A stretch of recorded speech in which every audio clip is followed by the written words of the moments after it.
действуют именно таким образом, самыми крайними бандитами.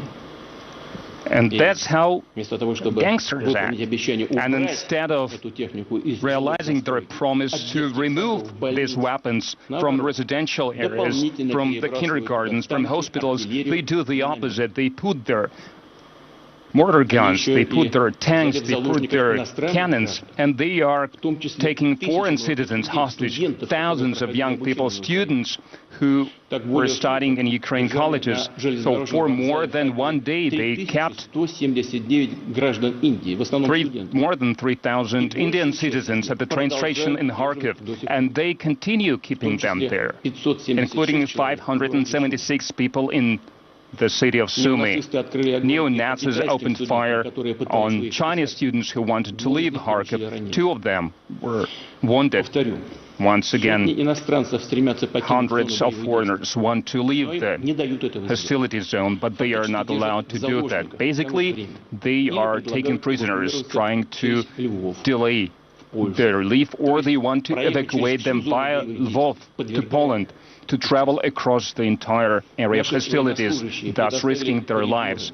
Our military opened safe passage, green corridors to allow them to leave safely. They are giving them transport so that civilians, foreign citizens, get an opportunity to move to safer zones. And once again, nationalists are not allowing this to happen. More than that, now they are telling foreigners to address, to appeal to their authorities, and then authorities should address the Ukrainian Foreign Ministry. Basically, they are throwing them under the gunfire, and they treat, neo-Nazis treat their own population even worse. They are hiding behind their backs. They are using them as human shield. Our military witnessed such facts as in Donbass, Severodonetsk, Lysychansk, and other cities. People from the high-risers, they were crowded. And then they were breaking walls in the lower floors, and they were putting their tanks and cannons, putting snipers and machine guns on the roofs. Only fascists use this kind of military tactics. They were inhuman to the local population. And that's when Soviet troops, Soviet forces tried to liberate the land from their presence. We tried to avoid casualties among civilians, and unfortunately, they are taking casualty as well. And it is our duty to support the families of the dead and wounded brother in arms who were fighting for our safety, for the people of Russia. All the family members, all the servicemen who died during the special military operation in Ukraine, they will get the insurance payments that they guaranteed by law, 7,421,000 rubles. And monthly, they will receive a compensation for each family member of those who died. But other than that, I think we should have additional payment to every family of those who died from the Defense Ministry and other law enforcement agencies who participate in the operation, with a lump sum of 5 million rubles. All the servicemen who were wounded during this operation, they will be also getting payment. What I mean is insurance and lump sum for being wounded, being shell-shocked, being injured in any other way. If servicemen will not be able to continue their army service, they will get 2,968,000 rubles. And if they become disabled, they will get monthly welfare. It is already stated by law. But at the same time, I think we should have additional payments for the Defense Ministry servicemen and soldiers from other law enforcement agencies who participate in this operation and are wounded. And I'm talking about 3 million rubles. And once again, now in the Ukrainian land, our soldiers and officers are fighting for Russia, for a peaceful life, for the people of Donbass, to denazify and demilitarize Ukraine so that No anti-Russia that has been created by the West next to our borders didn't threaten us. With nuclear weapons as well, as it was happening recently, our people is proud of our armed forces. We will always remember our fallen brothers, comrades. We will do everything to support their families, their children, to educate them, to support their close ones and loved ones. So let's honor the memory of our soldiers who died during this special military service with a minute of silence.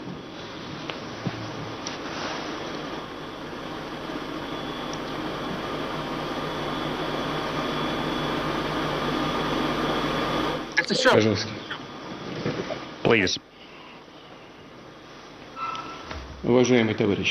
Dear comrades, I would like to say that the special military operation is unfolding according to schedule, according to the plan. All the goals set by us has been achieved. The Defense Ministry is going to give a more detailed report about that. Mr. Shoigu, please. Well, that was Vladimir Putin there talking, giving some comment. Residential areas, from the kindergartens, from hospitals, they do the opposite. They put their mortar guns, they put their tanks, they put their cannons, and they are taking foreign citizens hostage. Thousands of young people, students who were studying in Ukraine colleges, even though the people from Ukraine were intimidated or brainwashed by the Nazi propaganda. And some of them even decided to follow the Bandera ideals or other Nazi collaborators who fought on the Hitler's side during Great Patriotic War. And the fact that we are fighting against neo-Nazis is proved by how the hostilities are going. Nationalists and neo-Nazi units that are using foreign mercenaries from the Middle East also, they use civilians as human shields, hiding behind their backs. And we have facts, we have pictures of how they deploy heavy weapons in the residential areas of their cities.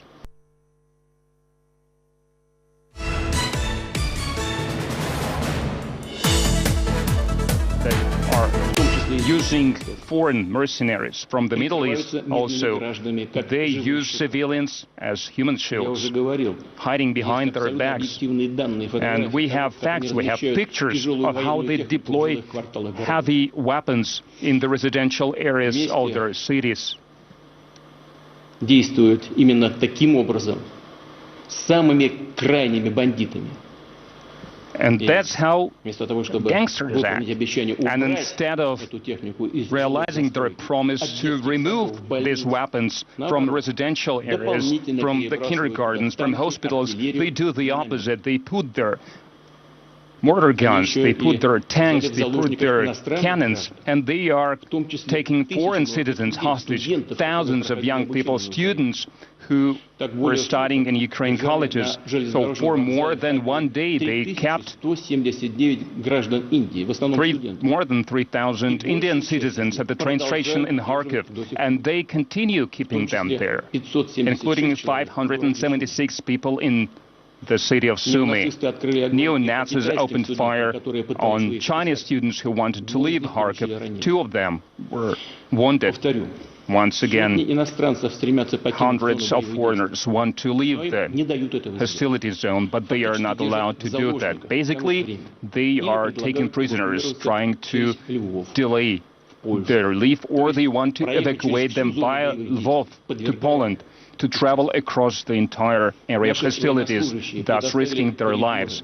Our military opened safe passage green corridors to allow them to leave safely. They are giving them transport so that civilians, foreign citizens, get an opportunity to move to safer zones. And once again, nationalists are not allowing this to happen.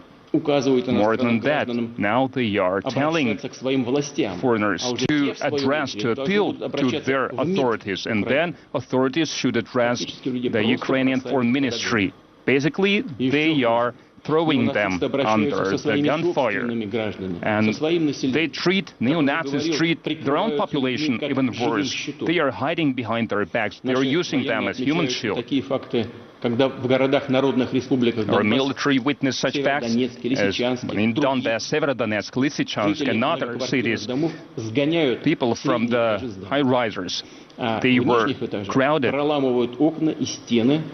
And then they were breaking walls in the lower floors, and they were putting their tanks and cannons,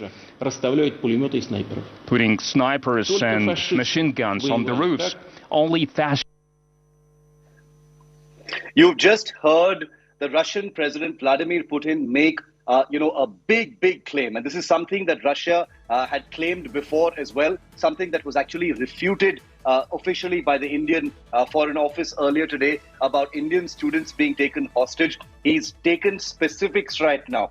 Very significant that Vladimir Putin, the president of Russia, has named specific areas, including the northern part of Ukraine. He's talked about the Donetsk area as well, and said that Indian students are being held captive by by Ukrainian forces. Now, remember, just yesterday, this was the subject of a large controversy where you have a Foreign Office in Moscow talk about this very same thing, talking about in the aftermath of the Indian government reaching out to the Russian embassy and saying, please provide safe passage for Indian students who are stuck in Kharkiv, which is in northern Ukraine, 40 kilometers from the Russian border. The Russians had turned around and said that Ukrainians are holding Indian students hostage. And that was dismissed and refuted and denied outright by the Indian government, which had said that no students are being held hostage anywhere, not in Kharkiv or anywhere in Ukraine. You've got no less than Vladimir Putin, the president of Russia, addressing a press conference, speaking to journalists, and basically repeating the same thing that Russia has said. We've been asking a question here on India Today for the last 24 hours. Have Indian students in some ways, as they are pulled out, and 3,000 Indian students were pulled out just today as part of Operation Ganga, have Indian students become pawns in the larger, blame game and claim war that's raging between Ukraine and Russia? That's a real big question. Whether hostages are actually being taken on the ground, well, the Indian government has given a categorical denial on that. I think the Indian government would know best. So we have to be very careful about these claims, but they're coming from such a high level.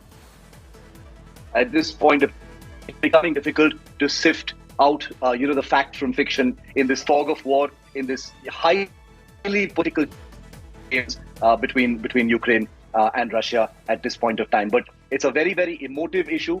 There are parents of students who are watching from India. You can imagine the fear and anxiety in their minds to hear the Russian president talk about Indian students being taken hostage by Ukrainian forces. But some comfort that the Indian government has taken hostage. But now that the Russian president has repeated that claim, at his level, it's the level of the Kremlin. It's the Russian president himself, the leader of his country, specifically saying Indian students are being held hostage. The Indian government will, the onus will be on the Indian government to once again perhaps repeat that clarification or add to what President Putin is saying at this point. We're awaiting word from some of our reporters. Ukraine were intimidated or brainwashed by the Nazi propaganda.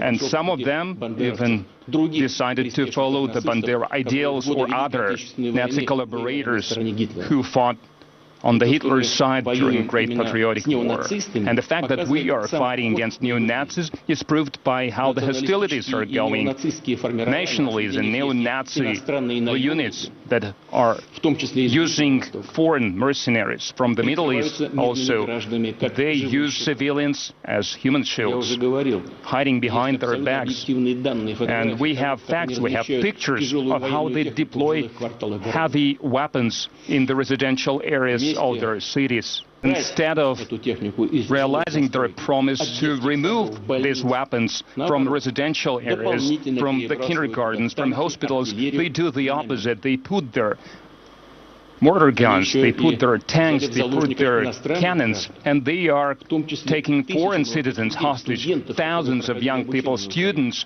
who were studying in Ukraine colleges. So for more than one day, they kept more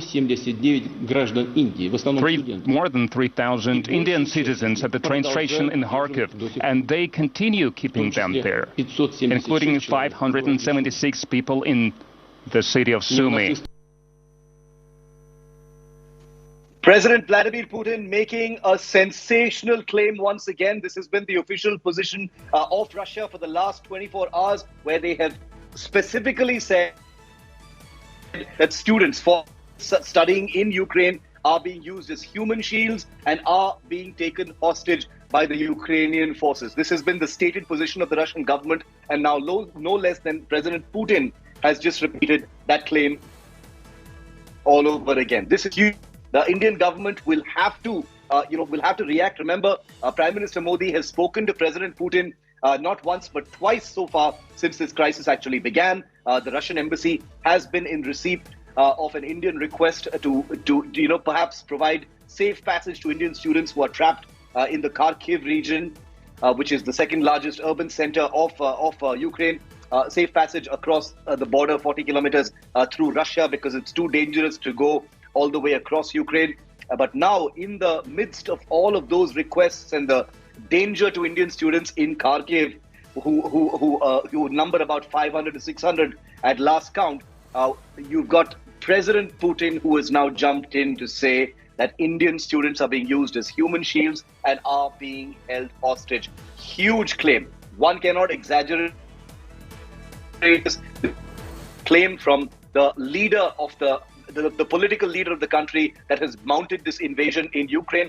But I want to tell all of our viewers that this is war, and a large chunk of this war is not being fought on the battlefield. It's a war for perception. It's a war for image. It's a war about messaging. It's a war for painting your adversary a certain way. The Ukrainians are also doing it in full measure. The Russians are also doing it in full measure. It's our job here to try and sift between what is real and what is purely the kind of fog of war suggestions that political leaders are making at this point of time. The reason I also say this is because the Indian government, our government, has already today and yesterday debunked claims that any Indian students are being held hostage. But for the president of Russia to say it once again means that the Indian government will perhaps have to answer and either revive its denial or provide more information on why the Russian president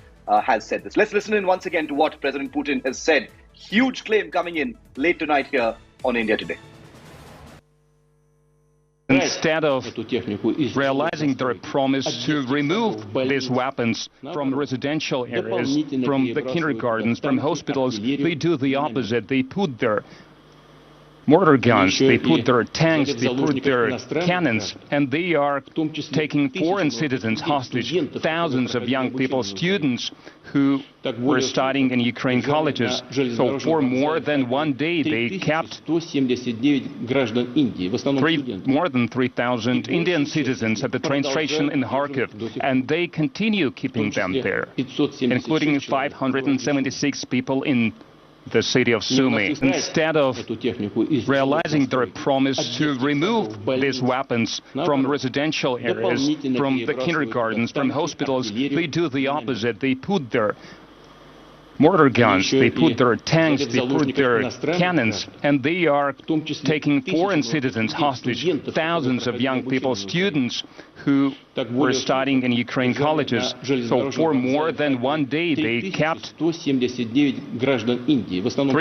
than 3,000 Indian citizens at the train station in Kharkiv, and they continue keeping them there, including 576 people in the city of Sumy. I want to go across to India Today's Gaurav Sawant, who joined Kyiv. Gaurav, sensational claim by President Putin, repeating what the Russian government had said yesterday about Indian students being used, have been taken hostage. This is something that the External Affairs Ministry here in India has categorically actually denied. Why do you think President Putin has made that claim, once again? Is there any basis to the claim that they're making, or have Indian students become pawns in the war of claims between the two countries, Gaurav? What are you making of it?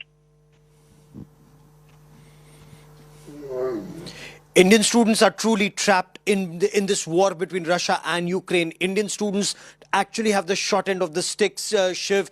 Just a short while back, we were speaking to some of these students who remain trapped in Kharkiv and in Sumy.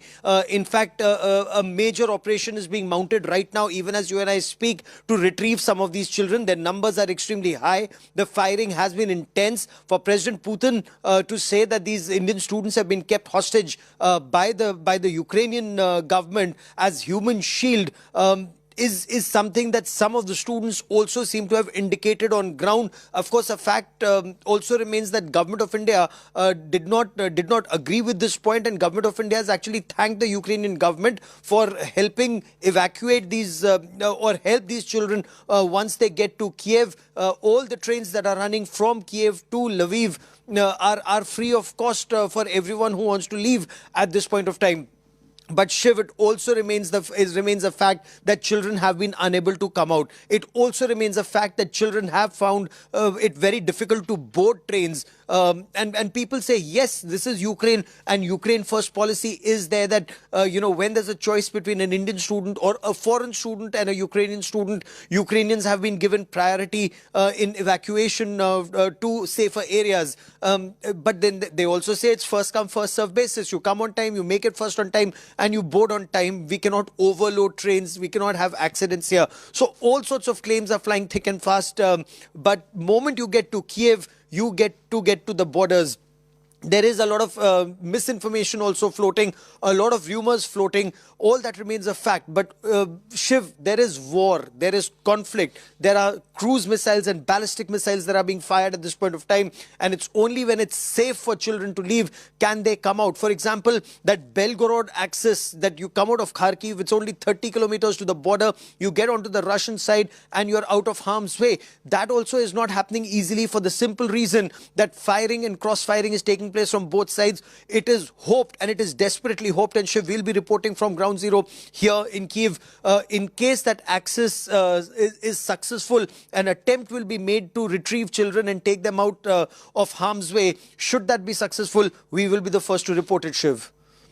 Gaurav, also the level of responsibility is entirely on the Russians as well.